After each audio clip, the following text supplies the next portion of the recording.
Hello，大家好，今日想講下 Hook Turn，相信大家喺 Melbourne CBD 一定會見過呢個牌，就係 Right Turn from Left Only。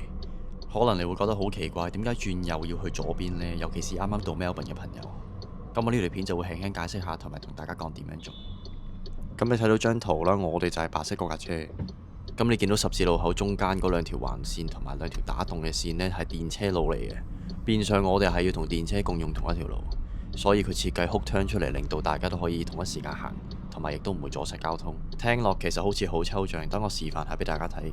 咁其實嚟緊呢個十字路口會係一個 Hook Turn，有幾樣嘢可以睇到。咁首先遠距離你已經見到上面吊住咗一個 Hook Turn 嘅牌啦。每個路口設計都唔同，有時佢會動喺左邊或者右邊。無論擺邊都好，你見到呢個牌其實就代表前面係 Hook Turn。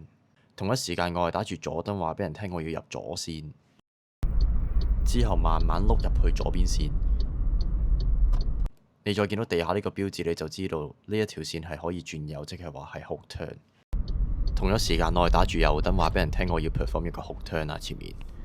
咁而家紅燈就等啦，綠燈就可以直接向前行去前面嗰個位置嘅啦。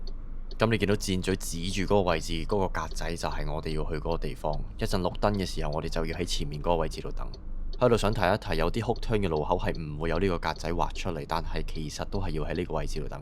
原則就係唔好擋住左邊啲單車同埋行人，亦都唔好擋住右邊要直去嘅車，嗰個就係最好嘅 position。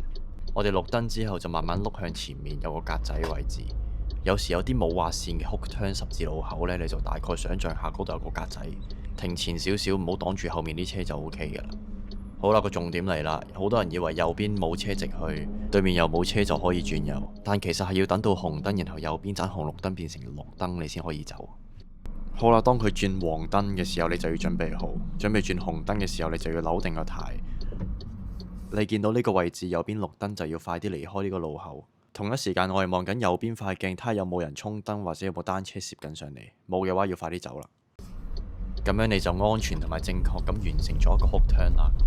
睇落好似好複雜，但係你細心睇多一次條片你就明㗎啦。今集講到呢度先，有興趣學車嘅朋友可以隨時 DM 我哋下條片見。